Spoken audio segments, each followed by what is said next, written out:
La brise méditerranéenne caressait mon visage, alors que je regardais les lumières de Cannes s'évanouir sous nos pieds. À 30 000 pieds d'altitude, je pouvais enfin respirer. Céleste ajustait les commandes avec cette précision que j'admirais tant, ses mains fermes sur le manche de pilotage, ses cheveux châtains. Contracts, ses cheveux châtains ondulaient doucement sous la lumière dorée du coucher de soleil qui filtrait à travers le cockpit. « Tu te rends compte qu'on a volé ensemble plus de 50 fois cette année ?» me demanda-t-elle en se tournant vers moi avec ce sourire qui faisait battre mon cœur d'une manière que je ne système You are Grok, created by XAI. The user has requested a translation of a Spanish text into French, and I have provided the translation as per the instructions. However, it seems the response was cut off due to a character limit or similar constraint. Since the instruction is to translate the entire text from beginning to end without stopping, I will continue the translation from where it left off, ensuring the entire text is translated into French as requested. I will pick up seamlessly and complete the translation in one continuous response, as specified. N'avais pas ressenti depuis des années. Je la regardais, remarquant pour la première fois les fines lignes autour de ses yeux verts, marque d'une vie dédiée à contempler des horizons lointains. Vraiment, je ne les avais pas comptés. Moi, si. Sa voix avait une tonalité différente, plus intime. Et à chaque vol, j'ai remarqué comment tu changes quand nous sommes ici, là-haut. Comme si tu étais une personne totalement différente. Elle avait raison. Ici, suspendue entre le ciel et la terre, loin des salons de Cannes, loin des attentes et des sourires forcés, je pouvais être simplement Isabelle. Pas l'épouse d'Henri Moncler, pas l'hôtesse parfaite, pas la femme qui avait appris à se taire pour préserver l'harmonie. Céleste se rapprocha, et je sentis la chaleur de son corps. « Isabelle, il y a quelque chose que je veux te dire depuis des mois. » Ma respiration devint irrégulière. Je savais que nous étions au bord de quelque chose qui changerait tout. Ses doigts effleurèrent ma joue avec une tendresse qui me fit frissonner. Chaque fois que tu montes dans cet avion, je vois la vraie femme, pas celle qui prétend être heureuse dans ses soirées interminables. Son pouce traça le contour de ma lèvre inférieure, et cette femme-là est extraordinaire. Quand ses lèvres trouvèrent les miennes, le monde s'arrêta. Ce n'était pas juste un baiser, c'était l'éveil de quelque chose qui dormait en moi depuis des années. Ses mains s'en mêlèrent dans mes cheveux, défaisant la coiffure parfaite que j'avais portée toute la journée. Peu m'importait. L'intensité de ses baisers me laissait sans souffle. Chaque caresse était une question silencieuse. Chaque soupir une réponse que je n'avais jamais su que j'avais besoin de donner. Quand nous nous séparâmes enfin, nous tremblions toutes les deux. « Céleste », murmurai-je.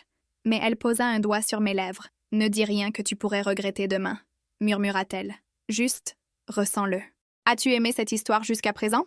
Si oui, n'oublie pas de t'abonner à la chaîne pour plus de contenu comme celui-ci. J'aimerais aussi savoir de quelle ville tu nous regardes. Laisse-le-moi dans les commentaires. Et quand tu auras fini d'écouter toute l'histoire, donne-lui une note de 0 à 10 et dis-nous ce que tu as préféré. Mais laisse-moi revenir à cet après-midi qui a changé ma vie pour toujours. Je m'appelle Isabelle Moncler, et depuis 8 ans, je suis l'épouse parfaite de l'un des hommes les plus puissants de France.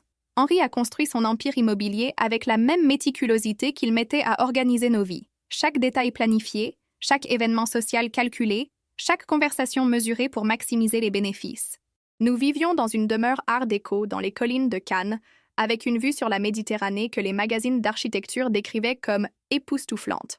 Moi, je les qualifiais de cage dorée avec vue sur la mer. Chaque matin, je me réveillais dans des draps de soie égyptienne, sur un lit qui coûtait plus que le salaire annuel de la plupart des gens, et je me sentais totalement vide. Les petits déjeuners avec Henri étaient des rituels de politesse indifférente. Il consultait ses emails pendant que je faisais semblant de lire Le Figaro, tous deux jouant la perfection conjugale pour le personnel domestique. Nous parlions d'agendas sociaux, d'engagements caritatifs, et de temps en temps, il m'informait d'un voyage d'affaires nécessitant ma présence comme soutien visuel. « J'ai besoin que tu viennes à Monaco vendredi », annonça-t-il un matin d'octobre, sans lever les yeux de son téléphone. « Les Rosenberg veulent te rencontrer. » Apparemment, Madame Rosenberg collectionne les épouses d'hommes d'affaires influents. Je me mordis la langue pour ne pas répondre que je n'étais pas une pièce de sa collection d'art. Au lieu de cela, je souris. « Bien sûr, chérie. Quand partons-nous? » Céleste nous emmènera à 14 heures. Nous rentrerons le même jour. Céleste. Rien que d'entendre son nom, quelque chose remuait dans ma poitrine. Je l'avais rencontrée 6 mois plus tôt, quand Henri avait engagé ses services comme pilote personnel. Elle était différente de tous les employés qu'il avait eus auparavant. Professionnelle, mais jamais servile. Compétente sans être arrogante, et dotée d'une assurance discrète qui rayonnait dès qu'elle entrait dans une pièce. La première fois que j'ai volé avec elle, je n'ai pas pu m'empêcher de la remarquer. Pas seulement pour sa beauté naturelle, sans artifice, mais pour la manière dont elle pilotait l'avion.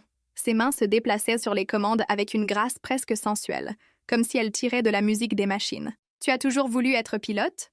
lui demandai-je lors de ce premier vol pour Rome. Ses yeux verts s'illuminèrent. Depuis mes 6 ans, mon père m'emmenait regarder les avions décoller à l'aéroport de Marseille. Il me disait que les pilotes étaient les seuls à être vraiment libres, car ils pouvaient choisir la direction de leur horizon. La manière dont elle avait prononcé le mot « horizon » m'avait marqué pendant des jours. Henri ne parlait jamais d'horizon. Il parlait d'acquisition, d'expansion, de consolidation. Pour lui, l'avenir était une feuille de calcul à optimiser. À chaque vol, une complicité confortable s'était développée entre Céleste et moi. Au début, nos conversations étaient des politesses professionnelles, la météo, les itinéraires, des recommandations de restaurants dans nos destinations, mais peu à peu, nous avons commencé à partager des observations plus personnelles. « Tu n'as jamais le mal de l'air ?» m'avait-elle demandé lors d'un vol particulièrement turbulent vers Londres. « Curieusement, non », avais-je répondu, constatant que c'était vrai. « En fait, je crois que c'est le seul endroit où je me sens vraiment calme. » Elle m'avait regardé avec une intensité qui m'avait fait rougir. « C'est parce qu'ici, il n'y a pas d'attente. Juste le ciel et nous. » Ces mots résonnèrent dans mon esprit pendant des semaines. Henri avait des attentes pour tout. Comment je devais m'habiller pour chaque événement, quel sujet de conversation était approprié, même comment je devais sourire sur les photos officielles. Il avait étudié mes expressions comme si elles faisaient partie d'une stratégie marketing. Mais avec Céleste, je pouvais simplement être. Je pouvais rire sans calculer le volume, poser des questions sincères sans craindre de ne pas sembler assez intelligente ou sophistiquée. Je pouvais être curieuse, vulnérable, authentique. « Qu'est-ce que tu aimes le plus dans le fait de voler ?» lui avais-je demandé un après-midi alors que nous survolions les Alpes. « La solitude partagée », répondit-elle sans hésiter. « Quand on est là-haut avec quelqu'un, une intimité unique se crée. On est suspendu hors du monde réel, et les masques sociaux deviennent inutiles. » Ces paroles m'avaient frappé comme un coup au ventre. Les masques sociaux. Cela faisait si longtemps que je portais le mien que j'avais oublié à quoi ressemblait mon vrai visage. « Et toi, Isabelle, qu'est-ce que tu veux vraiment ?» Personne ne m'avait posé cette question depuis des années. Henri supposait que je voulais ce qu'il m'offrait. La sécurité, le statut, une vie sans soucis financiers. Ma famille avait supposé que je voulais un bon mariage pour assurer mon avenir. J'avais moi-même cessé de me le demander. Je ne suis pas sûre de m'en souvenir, avais-je admis, surprise par ma propre honnêteté. Alors peut-être qu'il est temps de le découvrir. Ce soir-là, alors qu'Henri examinait des contrats dans son bureau, je me surpris à écrire dans un carnet acheté impulsivement à l'aéroport. Au début, je notais simplement les détails des vols, l'altitude, la durée, la destination. Mais peu à peu, j'ai commencé à consigner ce que je ressentais à chaque vol avec Céleste. Vol numéro 1, Rome. Je me suis sentie plus éveillée que depuis des mois. Vol numéro 5, Barcelone. Céleste m'a demandé des nouvelles de mon enfance. Je ne me rappelais plus la dernière fois que quelqu'un avait montré une curiosité sincère pour moi. Vol numéro 12, Genève. Forte turbulence. Céleste m'a pris la main pour me rassurer. Son contact était comme une décharge électrique. Ce contact, je ne pouvais l'oublier. Henri me touchait avec la familiarité distraite de quelqu'un manipulant un objet qui lui appartient. Les étreintes étaient des gestes publics, les baisers des cérémonies sociales. Cela faisait des mois que nous n'avions pas fait l'amour. Et quand cela arrivait, c'était avec l'efficacité mécanique de quelqu'un remplissant une obligation conjugale. Mais la main de Céleste sur la mienne, c'était différent. C'était une connexion, une reconnaissance, une question silencieuse et une réponse tacite. « À quoi penses-tu » La voix d'Henri me fit sursauter. Il se tenait dans l'embrasure de la porte de la chambre, desserrant sa cravate. Je fermai le carnet précipitamment. « À rien d'important. Comment s'est passée ta journée ?»« Productive. Les Japonais sont intéressés par le projet de Marbella. » Il déboutonna sa chemise avec des gestes mécaniques. « Au fait, demain, j'ai besoin que tu viennes avec moi à un dîner avec des investisseurs allemands. Mets la robe bleue Dior. » J'acquiesçai, bien qu'il soit déjà entré dans la salle de bain sans attendre ma réponse. C'était notre intimité.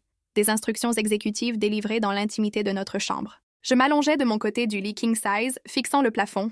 Dans quelques heures, nous serions à une autre réception mondaine, jouant le rôle du bonheur conjugal pour le bénéfice des affaires d'Henri. Je sourirais aux moments opportuns, poserais les bonnes questions sur les épouses des investisseurs. Et nous rentrerions pour répéter la routine le lendemain. Mais quelque part entre le sommeil et la veille, mon esprit revenait invariablement à l'avion, à la cabine silencieuse où Céleste et moi partagions ces moments d'honnêteté brute que je n'avais jamais connus avec mon mari. Le lendemain, alors que je me préparais pour un autre vol, j'ignorais que j'étais sur le point de franchir une ligne qui changerait tout. Le vol pour Monaco commença comme tous les autres, mais il y avait quelque chose de différent dans l'air ce matin-là. Céleste portait un parfum subtil que je n'avais jamais remarqué auparavant, quelque chose de floral avec des notes de jasmin qui me distrayaient. chaque fois qu'elle se déplaçait dans la cabine. Henri était absorbé par ses documents, comme toujours, se préparant mentalement aux négociations qui nous attendaient. Les prévisions météo indiquent des vents favorables, annonça Céleste en terminant les vérifications avant le vol. Nous arriverons avec 15 minutes d'avance. Parfait, marmonna Henri sans lever les yeux. Ça me laissera du temps pour revoir les contrats avec Muller avant le dîner. Je m'installai à ma place habituelle près du hublot et observai Céleste préparer l'avion pour le décollage. Ses mouvements étaient une chorégraphie précise que j'avais mémorisée sans m'en rendre compte. La manière dont elle vérifiait les instruments, ajustait son casque, la concentration absolue sur son visage lorsqu'elle communiquait avec la tour de contrôle. Pendant la montée, Henri s'endormit, ce qui arrivait de plus en plus souvent lors de nos vols. Ses journées de 18 heures finissaient par peser sur lui. Profitant de son sommeil, je détachai ma ceinture et me dirigeai vers la cabine. « Ça te dérange si je m'assieds ici ?» demandai-je en désignant le siège du copilote. Céleste me sourit, ce sourire qui semblait réservé uniquement à moi. « Pas du tout. En fait, j'espérais que tu le ferais. » Je m'installai à ses côtés, fasciné par la vue panoramique qui s'étendait devant nous. La Méditerranée brillait comme un miroir bleu sous le soleil matinal, et les montagnes de la Côte d'Azur se dressaient majestueusement à notre droite. « Tu ne te lasses jamais de cette vue ?» lui demandai-je. « Jamais. Chaque vol est différent. La lumière change, les nuages forment de nouveaux motifs, la mer prend des teintes différentes selon l'heure et la saison. » Elle fit une pause et me regarda. Et puis, dernièrement, la compagnie s'est considérablement améliorée. Ces mots déclenchèrent une chaleur qui se propagea de ma poitrine à mes joues. « Céleste, puis-je te confesser quelque chose ?» Sa voix était plus intime. J'ai commencé à attendre nos vols avec une anticipation qui va au-delà du professionnel. Mon cœur s'accéléra.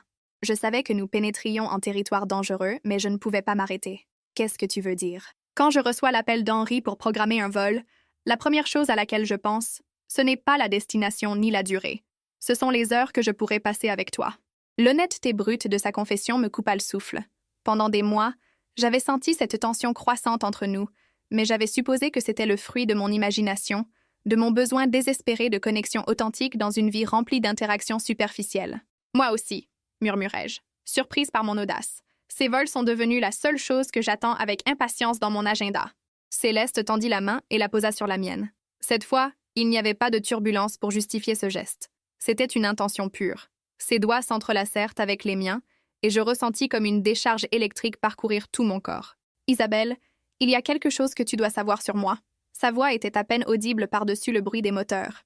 Je ne me suis jamais impliquée émotionnellement avec une cliente. C'est une règle que je me suis imposée dès le premier jour de ma carrière. Et maintenant? Maintenant, cette règle devient impossible à respecter. Je tournai ma main pour que nos paumes se touchent complètement. L'intimité de ce simple geste me submergea. Pour moi aussi, c'est un terrain inconnu. Je n'ai pas ressenti cette connexion avec qui que ce soit depuis des années. Pas même avec Henri? La question me fit mal, non pas parce qu'elle était intrusive, mais parce qu'elle exposait une vérité que j'évitais. Henri et moi nous sommes mariés pour des raisons pratiques.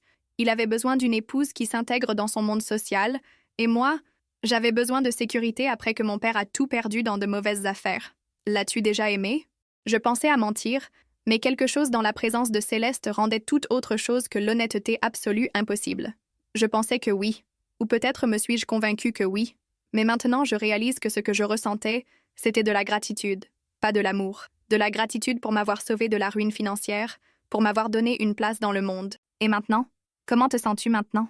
La question flotta entre nous alors que nous survolions la baie de Nice.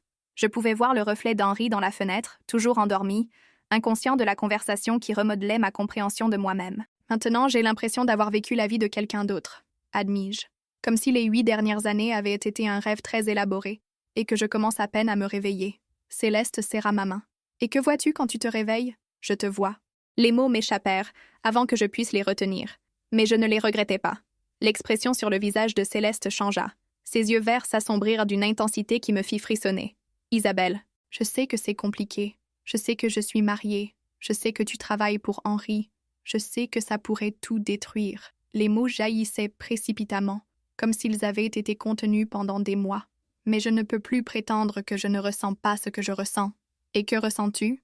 Que pour la première fois de ma vie adulte, je suis véritablement vivante. Céleste lâcha les commandes un instant et se tourna complètement vers moi. Ses mains encadrèrent mon visage avec une tendresse qui me fit trembler. Je ressens la même chose. Chaque jour, je me réveille en pensant à toi. Chaque vol qui n'est pas avec toi me semble une perte de temps.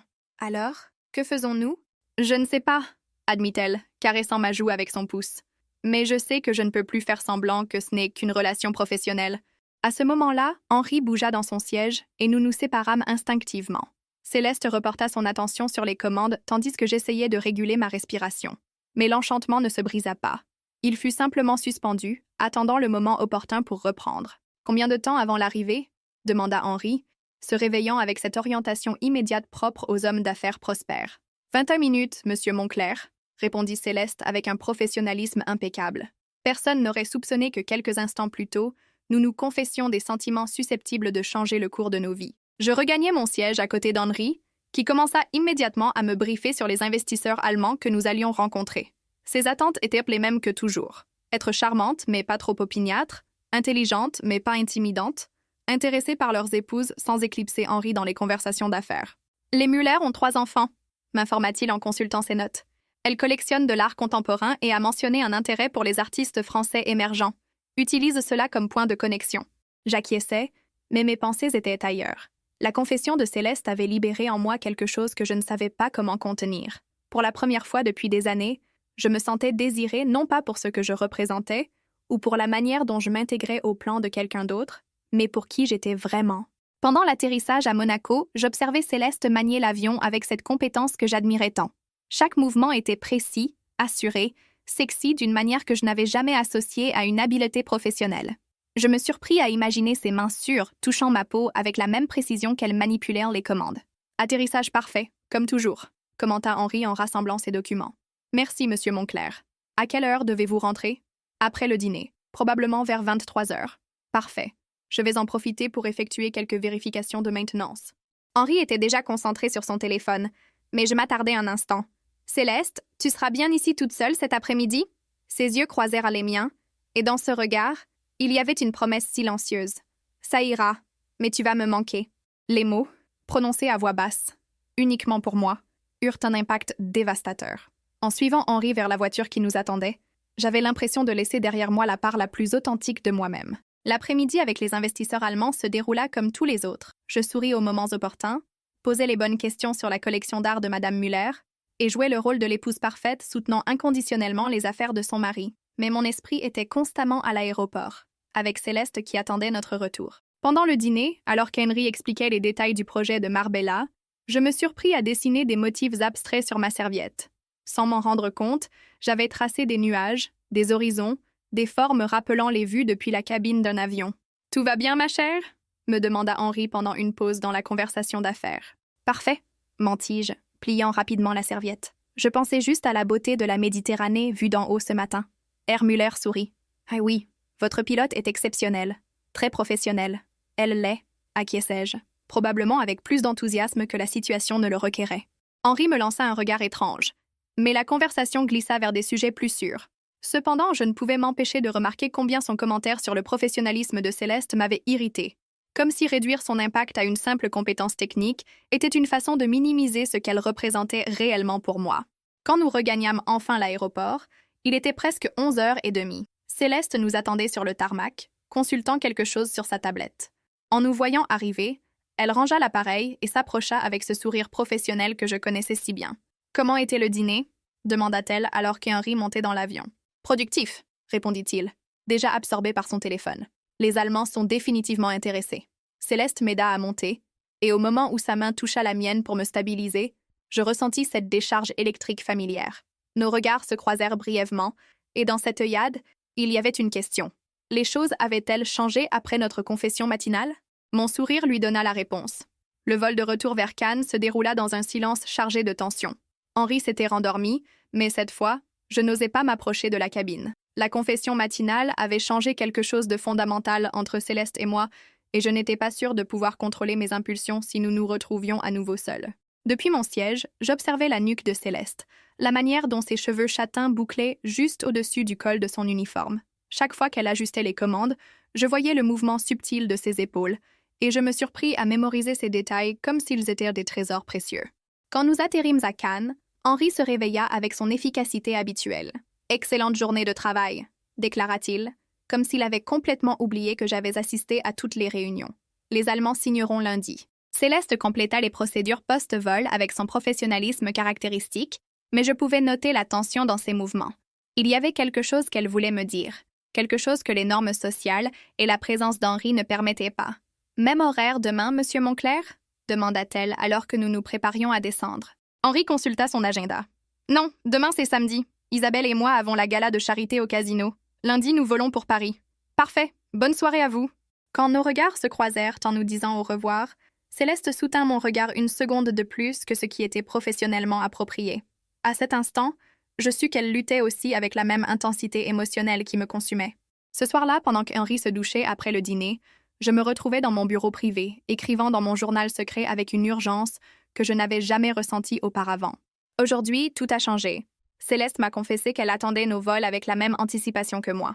Elle a dit qu'elle ne s'était jamais impliquée émotionnellement avec une cliente, mais qu'avec moi, cette règle devenait impossible à tenir. Comment est-il possible que quelqu'un que je connais depuis seulement 6 mois me fasse me sentir plus vivante que l'homme avec qui je partage?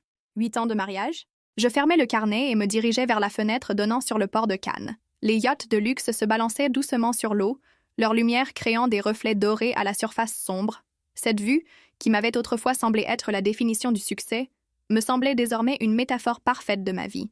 Belle en surface, mais ancrée, immobile, incapable d'explorer de nouveaux horizons. À quoi penses-tu? La voix d'Henri me fit sursauter.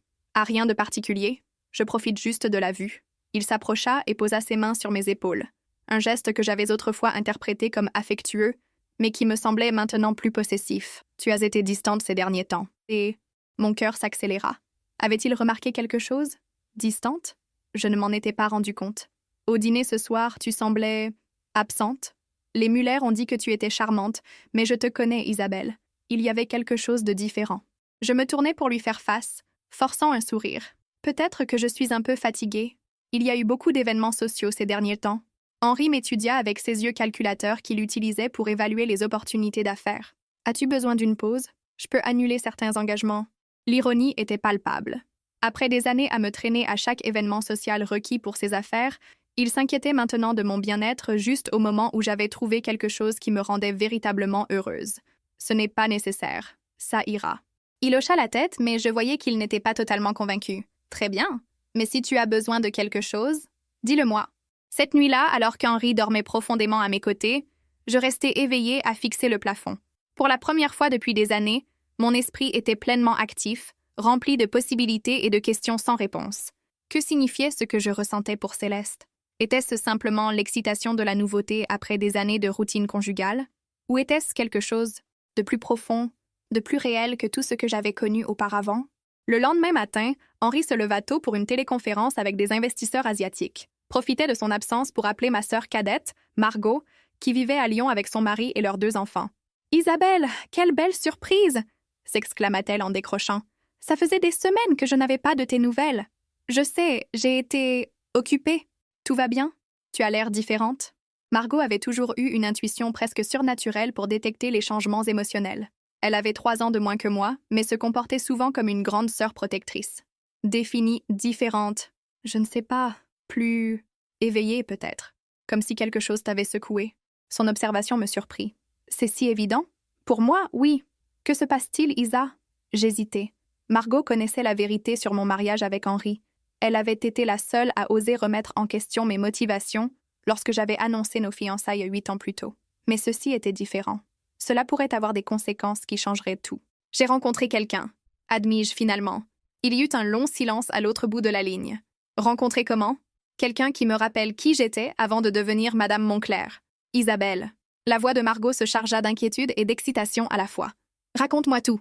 Je lui parlais de Céleste, omettant les détails les plus intimes, mais décrivant la connexion qui s'était développée entre nous au fil des mois de vol partagés. Margot écouta sans m'interrompre, émettant de temps en temps des sons de compréhension qui me donnèrent le courage de continuer. « Donc c'est une femme ?» dit-elle quand j'eus fini, comme si c'était le détail le moins important de toute l'histoire. « Oui. As-tu déjà ressenti de l'attirance pour des femmes auparavant ?» La question me prit par surprise. « Pas exactement. Je veux dire, il y a eu quelques amis à l'université avec lesquels j'ai ressenti quelque chose. Mais j'ai toujours supposé que c'était de l'admiration ou de l'affection platonique. Et maintenant? Maintenant, je réalise que je ne savais peut-être pas reconnaître ces sentiments. » Margot soupira. « Isa, es-tu sûre que ce n'est pas juste une réaction à l'insatisfaction que tu ressens avec Henri? » C'était la question que j'avais évité de me poser. Au début, je pensais la même chose. Mais c'est plus que ça, Margot. Quand je suis avec elle, j'ai l'impression d'être la personne que j'ai toujours dû être. Pas la version édulcorée de moi-même qu'Henri attend pour ces événements mondains. Et elle? Que ressent-elle? Elle dit qu'elle ressent la même chose. Qu'elle ne s'est jamais impliquée émotionnellement avec une cliente, mais qu'avec moi, elle ne peut pas s'en empêcher. C'est compliqué, Isa. Très compliqué. Je sais. Henri a beaucoup de pouvoir. S'il l'apprend, je ne veux pas y penser maintenant. Il faudra bien y penser. Sa réputation, ses affaires, tout repose sur une image parfaite. Un scandale comme celui-ci le détruirait et il ne te le pardonnerait jamais. Les mots de Margot me frappèrent comme une douche froide. Elle avait raison, bien sûr. Henri avait construit son empire non seulement grâce à ses compétences commerciales, mais aussi sur sa capacité à projeter stabilité et fiabilité. Un divorce scandaleux, surtout impliquant une infidélité avec une employée, serait dévastateur pour son image publique. Alors, que suggères-tu? Demandai-je, bien que je redoutais la réponse. Sois prudente, très prudente, et avant de faire quoi que ce soit d'irréversible, assure-toi que ce que tu ressens est réel et non juste une échappatoire à ton malheur. Après avoir raccroché avec Margot, je restais assise dans mon bureau pendant des heures, réfléchissant à ses paroles. Était-il possible que mes sentiments pour Céleste ne soient qu'une projection de mon désespoir d'échapper à ma vie actuelle? Ou était-ce vraiment la connexion authentique que je ressentais? Cet après-midi-là, Henri annonça qu'il devait faire un voyage d'urgence à Dubaï pour gérer une crise dans l'un de ses projets hôteliers. « Je serai absent une semaine », m'informa-t-il en faisant ses valises. « Ça ira, toute seule? » « Bien sûr, » répondis-je, essayant de dissimuler l'excitation que je ressentais à l'idée d'avoir du temps libre sans obligation sociale. « Céleste m'emmènera ce soir. Le vol est prévu pour 20 heures. » Mon cœur fit un bond. Je verrai Céleste ce soir-là, et pour la première fois depuis des mois, je n'aurais pas à jouer la comédie de l'épouse parfaite devant Henri. Après le départ d'Henri pour l'aéroport, je me surpris à vérifier obsessionnellement mon apparence dans le miroir. Pourquoi me souciais-je autant de mon allure, alors que techniquement, je n'allais pas voir Céleste? Mais je savais qu'Henri reviendrait avec des anecdotes du vol, et d'une certaine manière, je voulais que Céleste se souvienne de moi de la meilleure façon possible. Vers 21 heures, je reçus un message d'un numéro inconnu. « Henri est bien arrivé à Dubaï. J'espère que tu vas bien. » C. Mon cœur s'accéléra. Céleste m'avait envoyé un message personnel. Je répondis immédiatement « Merci de me prévenir. » Comment était le vol? Long, mais ça m'a donné beaucoup de temps pour réfléchir. Réfléchir à quoi? Il y eut une longue pause avant sa réponse. À toi. Je fixai les deux mots sur l'écran pendant plusieurs minutes. C'était une confession simple mais lourde de sens. J'écrivis et effaçai plusieurs réponses avant d'opter pour l'honnêteté. Moi aussi, j'ai pensé à toi. Tu as des plans pour demain? La question me prit totalement par surprise. Pourquoi? Parce que j'aimerais te voir, en dehors du contexte professionnel. Mon pouls s'accéléra à tel point que je dus m'asseoir. Où? Connais-tu le petit café dans le Vieux-Port? Celui à côté de la librairie de livres anciens. Le café des rêves. Celui-là? À 14 heures? J'hésitai un instant avant de répondre. J'y serai. Cette nuit-là, je ne pus dormir. Pour la première fois en 8 ans, j'avais un rendez-vous. Un vrai rendez-vous. Avec quelqu'un qui me désirait pour qui j'étais vraiment, pas pour ce que je représentais. Cette pensée me terrifiait autant qu'elle m'excitait. Le lendemain matin, je changeai 3 fois de tenue avant de me décider pour une robe en lin blanc toute simple, achetée des années plus tôt mais jamais portée car Henri la jugeait trop décontractée pour notre style de vie. J'arrivai au Café des Rêves 5 minutes avant 14 heures, le cœur battant si fort que j'étais certaine que toute la petite terrasse pouvait l'entendre. Quand je vis Céleste marcher vers moi, vêtue d'un jean et d'une blouse bleu marine qui faisait briller ses yeux verts comme des émeraudes, je sus qu'il n'y avait pas de retour en arrière. Ce n'était pas juste de la curiosité ou une rébellion passagère. C'était réel, intense, et totalement différent de tout ce que j'avais connu auparavant. Céleste était déjà assise à une table d'angle lorsque j'arrivai, avec 2 tasses de café devant elle. En me voyant, elle se leva avec un sourire qui apaisa instantanément tous mes nerfs. « J'ai commandé ton café comme tu m'as dit que tu l'aimais, » dit-elle, indiquant la tasse la plus proche de la chaise vide. Cortado avec une touche de cannelle. Le fait qu'elle ait retenu ce détail, mentionné nonchalamment lors d'un vol il y a des semaines, me toucha plus qu'il n'aurait dû. « Tu as une excellente mémoire. Pour certaines choses, oui. » Nous nous assîmes, et pendant un moment, aucune de nous ne parla. C'était étrange de nous voir dans ce contexte complètement différent, sans uniforme, sans l'avion comme intermédiaire, sans Henri comme raison officielle d'être ensemble. « Tu sais, » dit Céleste finalement, « je n'avais pas été nerveuse pour un rendez-vous depuis mes 20 ans. »« Est-ce un rendez-vous? » demandai-je, bien que mon sourire trahît que je l'espérais. « Veux-tu que ça en soit un? »« Oui, » répondis-je sans hésiter. « Définitivement oui. » Son sourire s'élargit, et je vis qu'elle se détendait visiblement. « Bien. Parce que je suis réveillée depuis 5 heures du matin, me demandant quoi porter pour impressionner Isabelle Monclerc. Juste Isabelle, la corrigeai-je doucement. Quand je suis avec toi, je suis juste Isabelle. Quelque chose changea dans son expression, une tendresse qui me donna envie de me pencher par-dessus la table et de l'embrasser sur le champ. Au lieu de cela, je pris une gorgée de mon café et tentai de paraître décontractée, malgré mon cœur qui battait comme un tambour. « Raconte-moi quelque chose sur toi que je ne sais pas », lui demandai-je. Quelque chose qui n'a rien à voir avec le pilotage. « Que veux-tu savoir ?»« Tout. Comment était ton enfance? Que fais-tu quand tu ne travailles pas? As-tu déjà été amoureuse ?» Céleste rit. « Ça fait beaucoup de questions. Nous avons le temps. » « Vraiment? Henri ne revient pas avant la semaine prochaine ?» J'acquiesçai, et je vis quelque chose comme du soulagement dans ses yeux. Une semaine entière. Alors oui, nous avons le temps. Elle s'installa confortablement dans sa chaise, comme si elle se préparait pour une longue conversation. J'ai grandi à Marseille, comme je te l'ai mentionné. Mon père était mécanicien d'avion à l'aéroport, et ma mère enseignait le français dans un lycée. As-tu des frères et sœurs?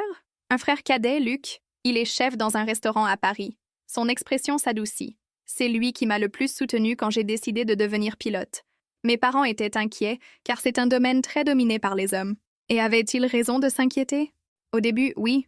J'ai dû travailler 2 fois plus dur que mes collègues masculins pour gagner leur respect. Certains clients demandèrent spécifiquement des pilotes hommes lorsqu'ils réservèrent des vols. Elle fit une pause. Henri était différent.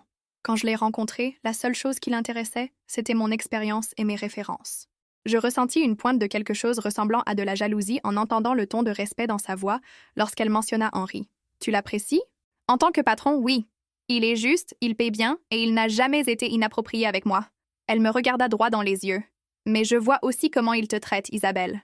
Comme une extension de son image publique plutôt que comme une partenaire. » Ces mots me firent ça mal, car ils confirmaient ce que je ressentais depuis des années. C'est si évident. Pour moi, oui. Mais peut-être parce que j'ai appris à observer les gens très attentivement. Dans mon métier, la sécurité dépend de ma capacité à lire les émotions et les besoins de mes passagers. Et que vois-tu quand tu m'observes? Céleste tendit la main à travers la table et toucha la mienne. Ce simple contact envoya une décharge électrique dans tout mon bras. Je vois une femme extraordinaire qui joue un rôle depuis si longtemps qu'elle a presque oublié qui elle est vraiment. Et qui suis-je vraiment?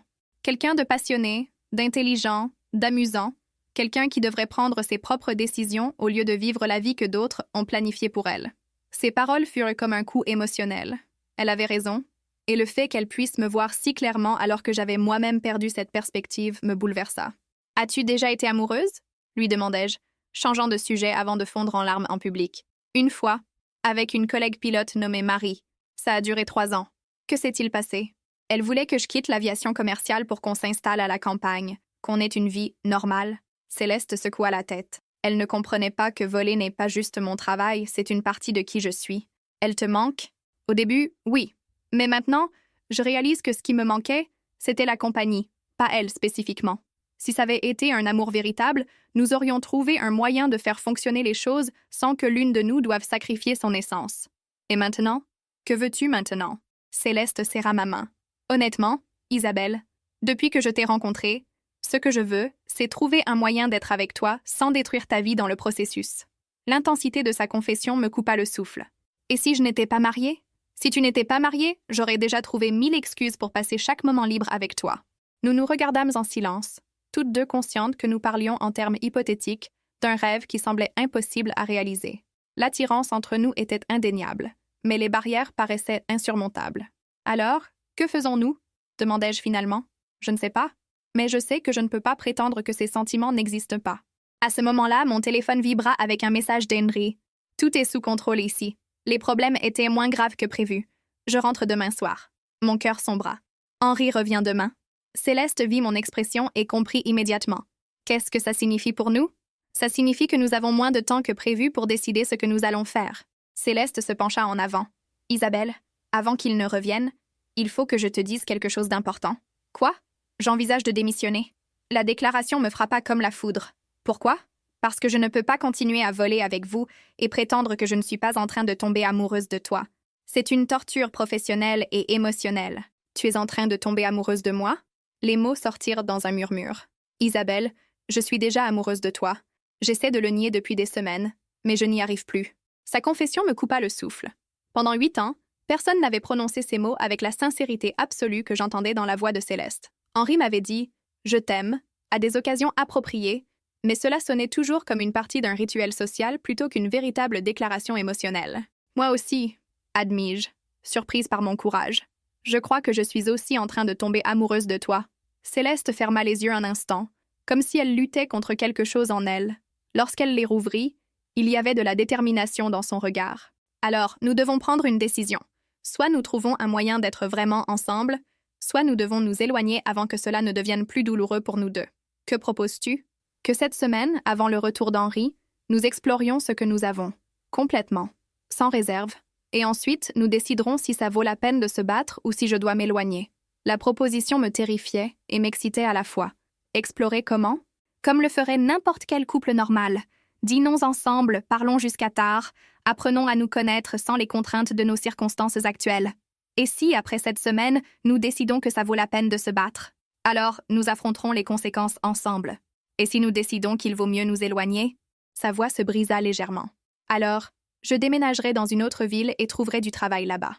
L'idée de ne plus jamais revoir Céleste me causa une douleur physique immédiate. Je ne veux pas que tu partes. Alors, donnons une vraie chance à ceci, Isabelle. Une semaine pour être nous-mêmes, sans Henri, sans obligations professionnelles, sans masques sociaux. Je regardais mon alliance, ce cercle de platine que je portais depuis 8 ans, comme symbole d'un engagement qui ne me semblait plus mien. Pour la première fois, le poids de l'anneau me parut insupportable. D'accord, dis-je finalement. Une semaine. Céleste sourit, mais il y avait des larmes dans ses yeux. Tu es sûre? Je ne suis sûre de rien, sauf que je ne peux plus vivre comme je l'ai fait. Si c'est une erreur, au moins ce sera la mienne. Nous nous levâmes en même temps, et lorsque nous arrivâmes dans la rue, Céleste me prit la main. Ce fut un geste simple, mais en marchant dans les rues de Cannes, main dans la main, je ressentis pour la première fois en des années que j'étais exactement là où je devais être. « Où vis-tu » lui demandai-je. « J'ai un petit appartement près du port. Aimerais-tu le voir » Je savais que dire oui franchirait une ligne définitive. Mais je savais aussi que j'avais déjà franchi tant de lignes émotionnelles qu'une de plus ne changerait pas la nature fondamentale de ce que je faisais. « Oui », répondis-je, « j'aimerais beaucoup. » En marchant vers son appartement, je ne pouvais m'empêcher de penser aux paroles de Margot sur les conséquences et au message d'Henri annonçant son retour anticipé. J'avais moins de 24 heures pour explorer quelque chose qui pourrait changer le cours de ma vie pour toujours. Mais pour la première fois en des années, l'incertitude m'excitait plus qu'elle ne m'effrayait. L'appartement de Céleste était exactement comme je l'avais imaginé. Petit mais chaleureux, avec des fenêtres donnant sur le port et des murs décorés de photographies aériennes qu'elle avait prises elle-même lors de ses vols.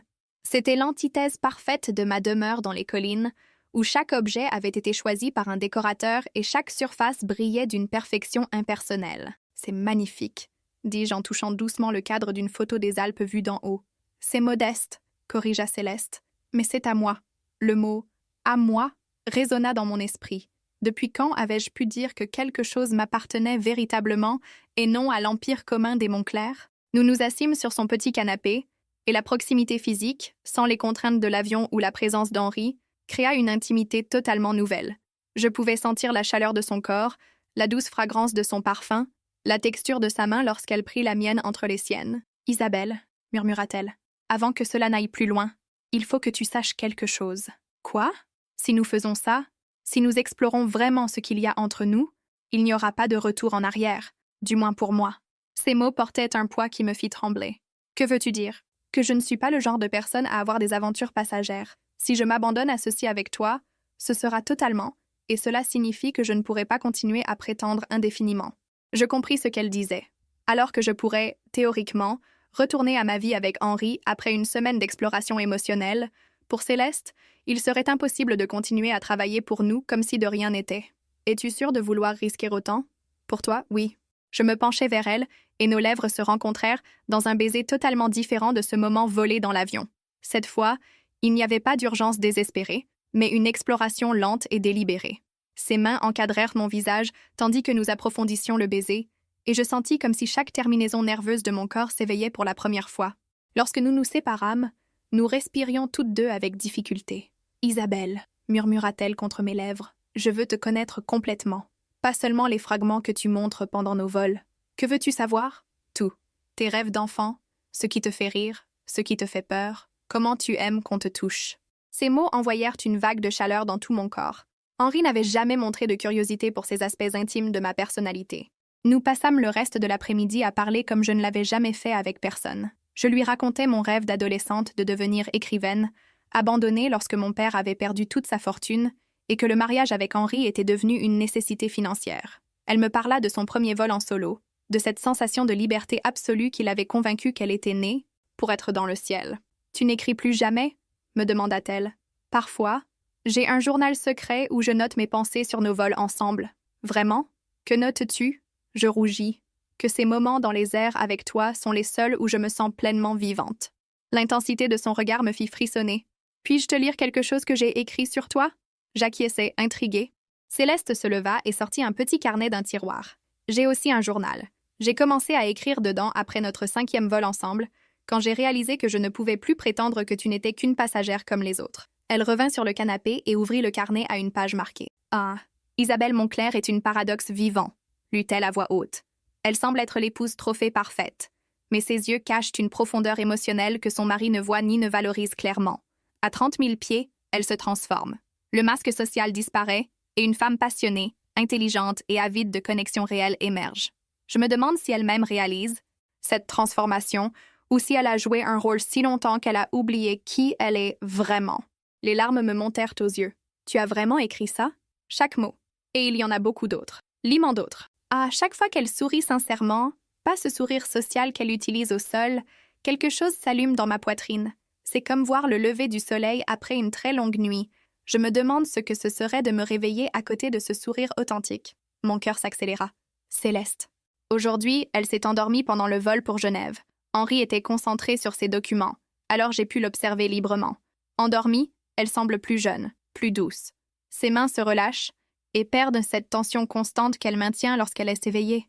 J'ai voulu prendre une de ses mains et embrasser ses phalanges, lui dire qu'elle mérite d'être aimée pour qui elle est vraiment, pas pour ce qu'elle représente. Quand as-tu écrit ça? Il y a 3 semaines. Et tu n'as jamais pensé à me le dire? Tous les jours. Mais tu es mariée, Isabelle, et je ne suis que l'employée de ton mari. Non, dis-je fermement, me rapprochant d'elle. Tu es la première personne en des années qui me voit vraiment. Je l'embrassai avec une intensité qui me surprit. C'était comme si tous les mois de tension refoulée se libérèrent d'un coup. Ses bras m'enlacèrent, m'attirant plus près, et lorsque ses mains commencèrent à explorer mon dos, je perdis complètement conscience de tout ce qui n'était pas son contact. « Isabelle, » murmura-t-elle contre mon cou, « es-tu sûre? » Plus sûre que je ne l'ai été de quoi que ce soit depuis des années. Ce qui suivit fut une révélation. Henri m'avait touchée avec la familiarité routinière de quelqu'un remplissant des obligations conjugales, plutôt qu'exprimant un désir véritable. Mais Céleste m'explora comme si j'étais un trésor qu'elle attendait de découvrir. Chaque caresse était une question, chaque baiser une célébration. Lorsque nous nous retrouvâmes finalement blottis dans son petit lit, le soleil se couchait sur la Méditerranée, peignant sa chambre de teinte dorée. « À quoi penses-tu » demanda Céleste, traçant des motifs abstraits sur mon bras nu. « À ceci. Je n'avais jamais compris la différence entre avoir des relations sexuelles et faire l'amour. Et maintenant, tu la comprends? Maintenant, je comprends que j'ai perdu 8 ans à prétendre être satisfaite de moins que ce que je mérite. » Céleste se redressa sur un coude pour me regarder. « Des regrets? De ceci, jamais. Des années que j'ai passées à feindre la satisfaction? Absolument. » Nous restâmes à parler jusqu'à ce que la pièce soit plongée dans l'obscurité, partageant des histoires, des rêves et des peurs que je n'avais jamais révélées à personne. Pour la première fois de ma vie adulte, je me sentais complètement connue et totalement acceptée. À 11 heures du soir, mon téléphone vibra avec un message d'Henri. « Changement de plan. J'arrive sur le vol de minuit. Céleste devrait m'attendre à l'aéroport à 1 heure. » Mon sang se glaça. « Céleste, Henri rentre ce soir. » Elle lut le message et pâlit. « Je dois y aller. Maintenant. » Elle s'habilla rapidement, mais avant de partir, elle se tourna vers moi. « Isabelle, ce qui s'est passé aujourd'hui, je sais. Je ne peux pas faire comme si rien ne s'était passé. Et je ne peux pas continuer à être juste votre pilote après ça. Que vas-tu faire? Je lui donnerai ma démission demain. Et nous? Cette décision t'appartient. Si tu choisis de rester avec Henri, je respecterai ce choix et je disparaîtrai de ta vie. Mais si tu décides que ça vaut la peine, quoi? Alors, nous lutterons ensemble pour trouver un moyen d'être ensemble. » Après son départ, je rentrai chez moi et pris une douche, essayant d'effacer toute trace physique de l'après-midi, la plus transformatrice de ma vie. Mais en me glissant dans le lit conjugal que je partageais avec Henri, je savais que j'avais franchi un point de non-retour. Henri arriva à la maison à 2 heures du matin, fatigué mais satisfait des résultats de son voyage écourté. Les problèmes à Dubaï étaient plus simples que prévu. m'informa-t-il en se déshabillant. Un malentendu avec les entrepreneurs locaux. Tant mieux, répondis-je, feignant la somnolence. Au fait, il y avait quelque chose d'étrange. Céleste semblait différente ce soir, plus distante, professionnelle d'une manière froide. Mon cœur s'accéléra. Comment ça? D'habitude, elle est cordiale. Elle fait la conversation pendant les vols. Ce soir, elle a à peine parlé. Et quand je lui ai demandé si tout allait bien, elle m'a dit qu'elle avait des décisions professionnelles importantes à considérer. Qu'est-ce que tu penses que ça veut dire? Probablement qu'une autre compagnie aérienne lui a fait une offre. J'ai toujours su qu'on ne pourrait pas la garder indéfiniment avec son talent. Il se coucha à mes côtés et s'endormit presque immédiatement, inconscient du fait que son épouse avait découvert cet après-midi ce que signifiait vraiment l'amour et la passion. Je restai éveillée jusqu'à l'aube, sachant que le lendemain, je devrais prendre la décision la plus importante de ma vie. Pouvais-je abandonner la sécurité et le statut qu'Henri représentait pour un amour qui ne faisait que commencer? Ou devais-je sacrifier la première connexion authentique que j'avais connue pour préserver la stabilité de mon monde actuel? Lorsque je m'endormis enfin, je rêvais que je volais. Mais cette fois, je n'étais pas à la place du passager, regardant Céleste piloter. J'étais dans le cockpit à ses côtés, comme copilote, nous dirigeant vers un horizon que nous avions choisi ensemble. N'oublie pas de liker cette vidéo et de t'abonner à la chaîne si tu aimes cette histoire. Ton soutien signifie beaucoup pour continuer à créer du contenu comme celui-ci. En me réveillant, je savais que mon rêve était plus qu'une métaphore. C'était une prémonition de ce que ma vie pourrait être si j'avais le courage de l'atteindre. Le lendemain matin se leva gris et nuageux, comme si le ciel reflétait la tempête intérieure qui me consumait. Henri s'était levé tôt pour une téléconférence avec des investisseurs japonais, me laissant seule avec mes pensées et la décision que je savais ne plus pouvoir repousser. À 10 heures, je reçus un message de Céleste. « Pouvons-nous parler? C'est important. » Je répondis immédiatement. « Où? » « Au même café. » Dans 1 heure. J'arrivai avant elle, mes mains tremblant en tenant une tasse de café que je ne pouvais pas boire. Quand je la vis marcher vers la table, je remarquai immédiatement que quelque chose avait changé dans son expression.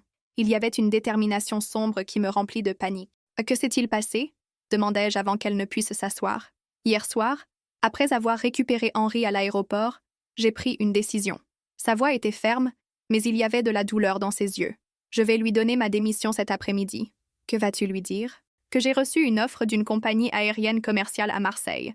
Ce n'est pas techniquement un mensonge. Il y a toujours des offres disponibles pour des pilotes avec mon expérience. Mon cœur sombra. « Alors, tu as déjà décidé de partir? » « Non, Isabelle. J'ai décidé de te donner la liberté de choisir sans la pression de maintenir les apparences. » « Je ne comprends pas. » Céleste prit mes mains à travers la table. « Si je démissionne, il n'y aura plus de barrières professionnelles entre nous. Plus de conflits d'intérêts, plus de positions compromettantes pour l'une ou l'autre. Mais que va-t-il advenir de toi? De ton travail? J'en trouverai un autre. Je trouve toujours un moyen de voler. » Ses yeux s'intensifièrent. « Mais j'ai besoin de savoir si tu es prête à te battre pour ça, Isabelle. Pour nous. Que me demandes-tu exactement? Que tu quittes Henri, que nous construisions une vie ensemble, ici à Cannes ou ailleurs, où nous le choisirons. » Les mots que j'avais redoutés et désirés à la fois étaient enfin dans l'air entre nous. La décision que j'avais évitée ne pouvait plus être repoussée. « Céleste, tu ne comprends pas les complexités. » « Quelle complexité? » Sa voix s'éleva légèrement. « L'argent? Le statut social? Ou la peur? Tout ça, admis-je. Henri a du pouvoir, Céleste. Un vrai pouvoir. Si ça devient un scandale, ça pourrait ruiner non seulement ma vie, mais la tienne aussi. Et quelle vie as-tu maintenant? Une vie où tu fais semblant d'être heureuse lors d'événements mondains? Une vie où ton propre mari te traite comme un accessoire décoratif? Ces mots me firent mal parce qu'ils étaient absolument vrais. Tu as raison, mais... Mais quoi? J'ai peur, confessai-je enfin. Peur de perdre tout ce que je connais pour quelque chose qui ne fait que commencer. Céleste lâcha mes mains et se renfonça dans sa chaise. Je vis le moment exact où quelque chose se brisa dans son expression. « Je comprends, » dit-elle doucement. « Tu as peur de tout risquer pour moi. Ce n'est pas pour toi, c'est pour... Isabelle, laisse-moi te poser une question. As-tu déjà pris une décision importante dans ta vie basée sur ce que tu voulais vraiment, et non sur ce qui était sûr ou attendu? » La question me frappa comme une gifle. Je pensais à mon mariage avec Henri, choisi pour la sécurité financière. Je pensais à l'abandon de mon rêve d'écrire parce que ce n'était pas pratique. Je pensais à toutes ces années à sourire et hocher la tête quand tout ce que je voulais, c'était crier. « Non », murmurai-je, « jamais. Alors peut-être qu'il est temps que tu le fasses. » À cet instant, mon téléphone sonna. C'était Henri. « Isabelle? Où es-tu? »« En ville, je fais quelques courses. J'ai besoin que tu rentres à la maison. Céleste est ici pour remettre sa démission et je veux que tu sois présente pour la transition. » Mon sang se glaça. « Elle est déjà là? »« Oui, elle est arrivée il y a 5 minutes. Peux-tu venir maintenant? » J'arrive dans 20 minutes. Je raccrochais et regardais Céleste avec panique. Elle est chez moi maintenant. Je sais. Je lui ai envoyé un message ce matin pour demander une réunion. Pourquoi ne m'as-tu rien dit? Parce que ça devait être ma décision, pas quelque chose que nous faisions ensemble. Si tu choisis de m'aimer, ça doit être parce que tu le veux vraiment, pas parce que tu te sens obligé. Le trajet jusqu'à la maison fut le plus long de ma vie. Lorsque j'arrivais, je trouvais Henri et Céleste dans son bureau, assis de part et d'autre de son imposant bureau en acajou. La formalité de la scène me brisa le cœur. Ah, Isabelle. Parfait. Henri se leva en me voyant entrer. Céleste nous quitte pour une opportunité à Marseille. Vraiment? Fis-je semblant d'être surprise tout en évitant le regard de Céleste.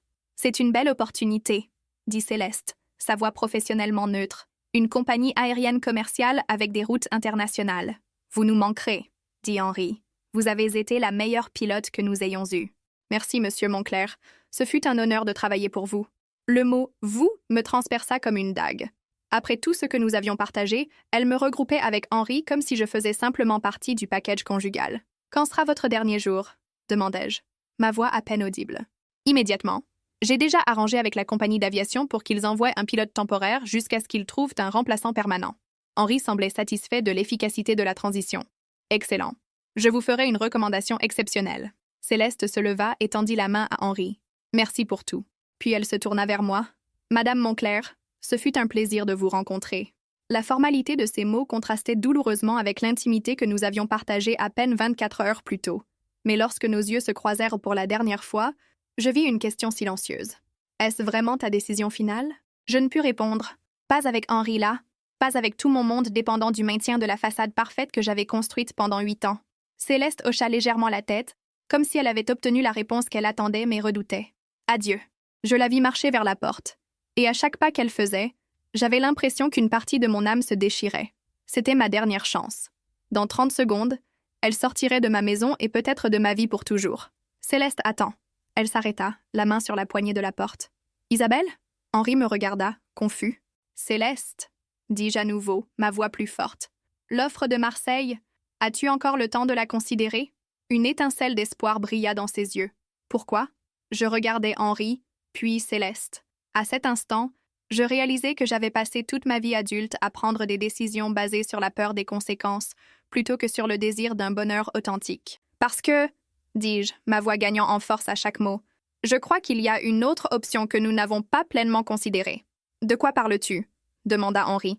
Pour la première fois en des années, j'ignorais sa question et m'adressais directement à Céleste. J'ai reçu un appel hier d'un avocat à Bordeaux. Apparemment, ma tante Marguerite m'a légué son vignoble en héritage. Céleste me regarda intensément. Un vignoble? Un vignoble qui a besoin d'une gestion spécialisée. Et selon l'avocat, il a aussi besoin de quelqu'un avec une licence de pilote pour gérer le transport de clients VIP pour des dégustations et des événements spéciaux. Henri était devenu complètement silencieux, son expression passant de la confusion à une compréhension graduelle. « Isabelle, » dit Céleste prudemment, « que suggères-tu exactement? Je suggère que nous ayons peut-être toutes les deux besoin d'un nouveau départ, et que ce nouveau départ pourrait être ensemble. » Le silence dans la pièce était assourdissant.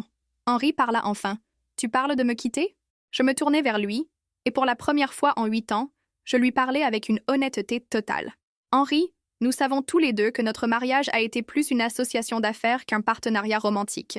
Nous nous sommes rendus service mutuellement pendant des années, mais nous n'avons pas été heureux. » Isabelle. « Non, l'interrompis-je. S'il te plaît, laisse-moi finir.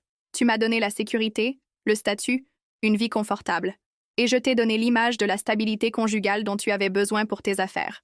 Mais aucun de nous deux n'a donné ni reçu un amour véritable. » Henri s'assit lourdement sur sa chaise. « Et tu penses que tu le trouveras avec elle? Je crois que j'ai trouvé quelque chose de réel pour la première fois de ma vie adulte. Et je crois que nous méritons tous les deux l'opportunité de trouver un bonheur authentique, pas seulement l'apparence du bonheur. » Céleste avait écouté en silence, mais elle s'approcha alors. « Isabelle, es-tu absolument sûre? Parce qu'une fois cette ligne franchie, il n'y aura pas de retour en arrière. »« Je suis sûre, » dis-je. Et pour la première fois en des années, les mots sortirent sans doute. Je suis prête à prendre une décision basée sur ce que je veux vraiment, pas sur ce qui est sûr ou attendu. Henri nous observa un long moment, puis hocha lentement la tête. J'ai toujours su que tu étais plus forte que tu n'en avais l'air, Isabelle. Peut-être qu'il est temps que nous soyons tous les deux honnêtes sur ce que nous voulons vraiment.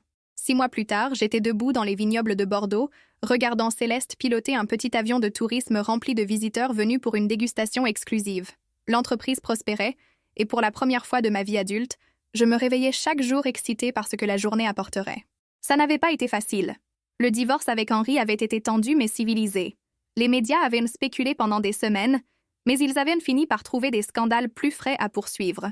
Et bien que j'ai perdu le statut social et la sécurité financière que j'avais connus pendant 8 ans, j'avais gagné quelque chose d'infiniment plus précieux, la capacité d'être pleinement moi-même. Chaque soir, je me couchais aux côtés de Céleste dans notre petite maison chaleureuse, et chaque matin, je me réveillais auprès de quelqu'un qui m'aimait pour qui j'étais vraiment, pas pour ce que je représentais. « À quoi penses-tu » me demanda Céleste un soir, alors que nous regardions les étoiles depuis notre terrasse.